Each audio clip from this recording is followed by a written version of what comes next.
The harder part about this and the piece of the puzzle that you speak of is that the person who actually murdered my grandparents was their own son. So my mum's brother, my uncle. It's a Gold Coast In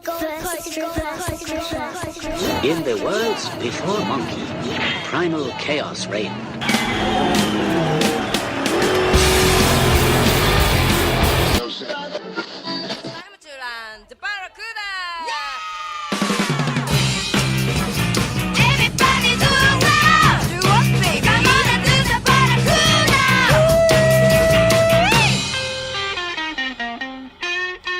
G'day viewers, this podcast is brought to you by Koala Karma the Chill Out Drink.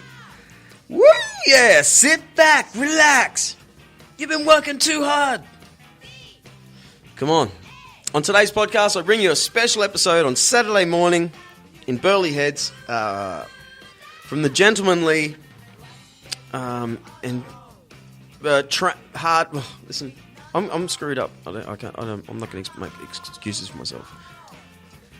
Robbo, the boy from Cobar turned good with the craziest life story I've ever heard, and one of the most inspiring people of all time. After 170 episodes, I can kind of see them now. You know, guy that switched on, and he definitely altered my day today.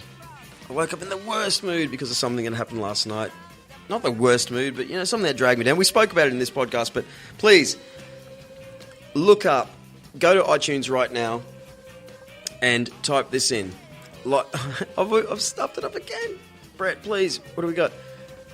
Your life of excellence is the business, but your life of impact is the podcast on iTunes. Your life of impact. It's currently featured and new and noteworthy on the front page of iTunes, and the stories are incredible. So sit back, relax. Hey, listen to these things with your earphones in. You will really love a podcast better if you chuck some headphones in and shut out the rest of the world. So, all right, thanks for tuning in. I hope you subscribe to my show at the same time. But here we are. Are you there, Brett Robbo? Yeah!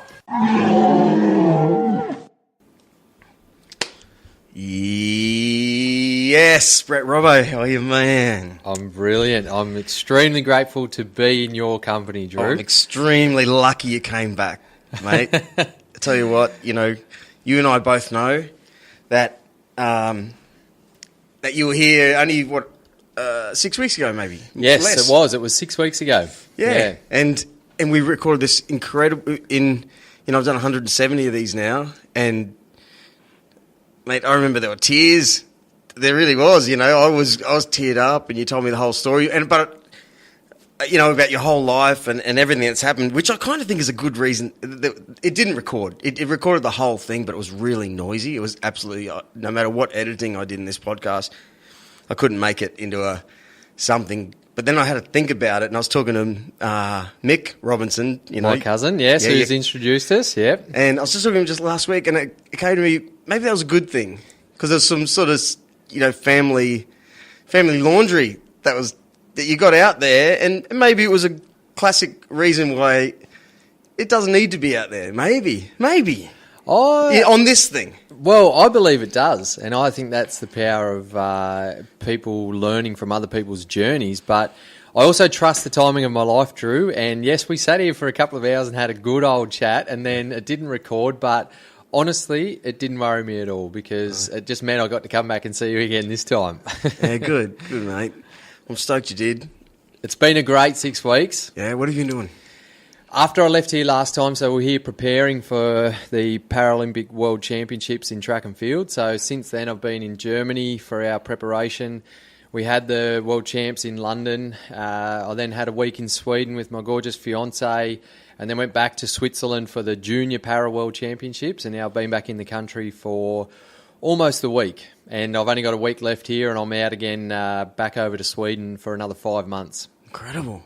What's the feeling? What's the... It's, I'm actually on a high right now, because there's been so many good things present themselves over this short period of time from so many different opportunities and that I've sort of created as well. And to say that I'm overwhelmed and it's unbelievable is probably not telling the truth, because it's one of those things that I've kind of manifested too. So, we can talk about all that as we get forward, but how does it feel in terms of the last 6 weeks has been an amazing journey? So I'm a Paralympic track and field coach, and the World Championships in London was amazing. One of my athletes won 3 gold medals and broke 2 world records.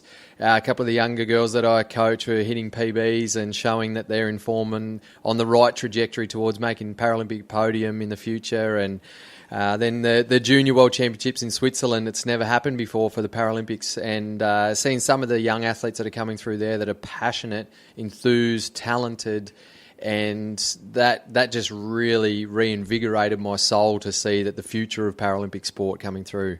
And you've launched your own podcast. And in the last 6 weeks, I've launched my own podcast, and that has been just a phenomenal experience in itself. And I've had a great, I was going to say overwhelming response then, but I said I can't do that because I have anticipated this. But it's been a phenomenal response. I've only got 6 episodes out at the moment. I've had such great feedback and a lot of download numbers, which shows that people actually care about it, and which I'm really proud of because I really care about it. And the reason I launched a podcast is because I've been addicted to podcasts for the past 2 years, listening to them.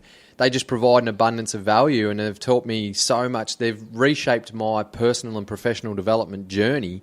And that's how I came across you, actually. I've been listening to your podcast for a while, and then my cousin Mick, who you mentioned before, connected us. But all of a sudden it hit me probably about a year ago, and I thought maybe I can launch a podcast, not because I have a lot to offer, but because the people that I've been lucky enough to share my life journey with are highly inspirational and influential humans that have not only a great story, but they're making big ripple effects in the world based off beyond their platforms. And my vision is to just continually provide an abundance of value to hundreds of thousands of people. So I see the podcast as that product of providing value, and I just want to provide as much value as possible. And yeah, some of the stories that have already come out from the people that I've interviewed are mind-blowing, and I'm learning so much from the journey as well. So even if no one does listen, I'm learning and growing and developing, so it's worth your time and investment in that regard. And my point of view after doing so many of these things is that that's a great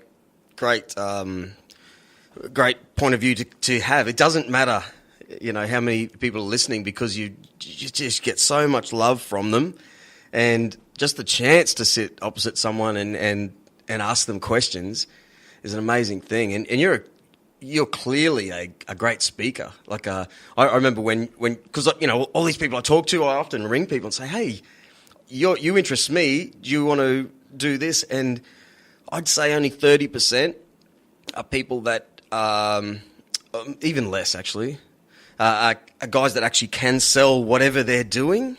In their words, and they let off confidence, and it's actually a small little funnel.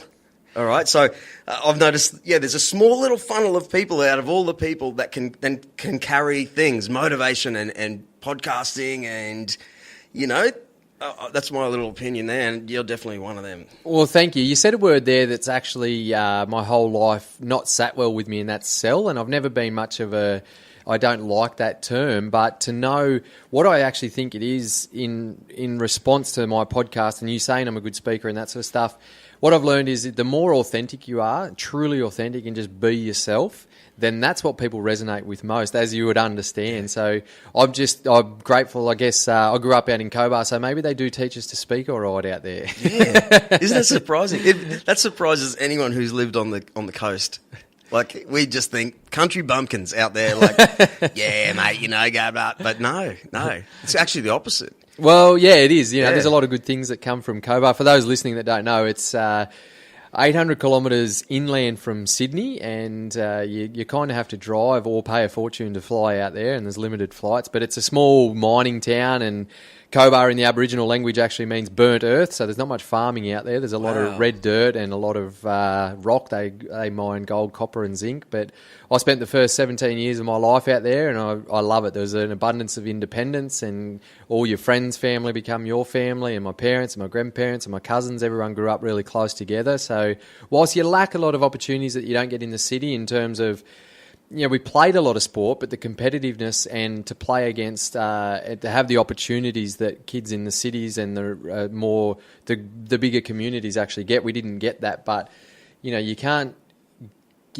beat the independence that the country life gives you, to just jump on your motorbike or your push bike and cruise out bush and build cubby houses and go yabbying and fishing and lighting fires and camping and things like that.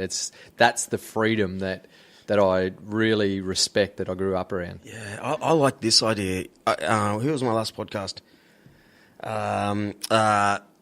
Top Dog from Nitro Circus. Okay? Oh, yeah.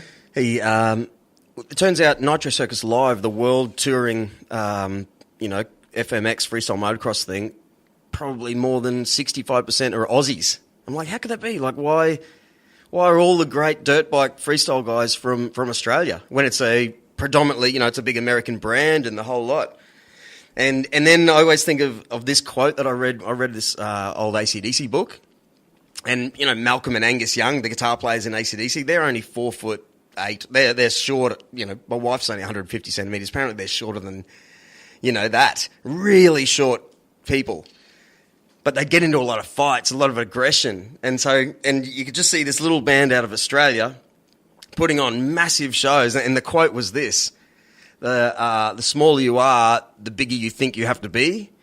So I'd imagine someone from people from Cobar in the middle of this funny country, Australia, going, I want to get out there, or there's a little bit of like, you'll travel that extra mile. Whereas, say, a kid could grow up here right on the beach and be bored. There's everything right here, but still be bored, under the wrong supervision. But out there, with the right supervision, you just I want to get out there. I just want to put a podcast show. I want to play footy over in that town. And, look at you. You ended up in the Institute of Sport, Canberra. And so I moved from Cobar when I finished year 12 at high school and went to Canberra to the Australian Institute of Sport as a sprinter. So I had opportunities in rugby league to go and be signed with rugby league clubs in the NRL, or go to the Australian Institute of Sport as a sprinter. And I chose sprinting and went from one small country town to a bigger country town. I like to say Canberra's just like a big country town.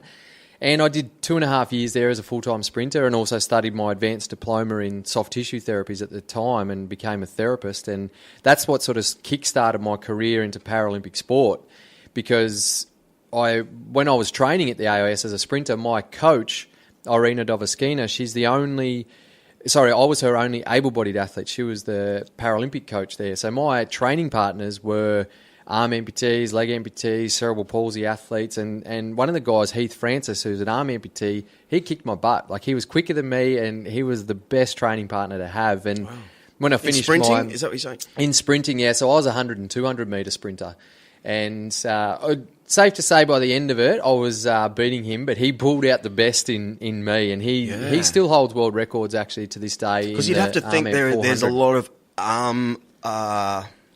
I know nothing about it. Yeah. Arm action in making your legs, it's a constant balance and also pendulum sort of idea. Yeah, absolutely, definitely. So, and also when you look at arm amputees, the things that they're limited to in the gym because of lifting techniques and stuff like that. So your explosive power lifts in the gym where you're throwing weights above your head and things like that they're limited to. But you see some footage of Heath and the prosthetic arm that they had made, and he's doing clean and jerks over the top of his head. It's phenomenal. And he's just one example of so many inspirational para-athletes that I've been surrounded by on my journey. So, and this is why your podcast is so good. Like, if you were a prison warden, I'd want to listen too. But because only few people have insights into worlds. So you have an insight into worlds such as this where you can understand how these athletes feel and as people. And, because where else would you hear it? Well, that's right. And that's how I've started the podcasting journey, because as I say to everyone, that I'm surrounded by stories of massive adversity every day, but I'm uplifted by the courage and the resilience that these guys show on a daily basis to use their adversity to their advantage. And it's, it's one thing to say, oh, that's motivational, inspirational, but what are you going to do with that motivation and inspiration? Act on it to actually make a difference in the world. And that's what they do. They act on it. So if you're motivated and inspired by it, how can we act on it to do that as well. And I guess as a coach,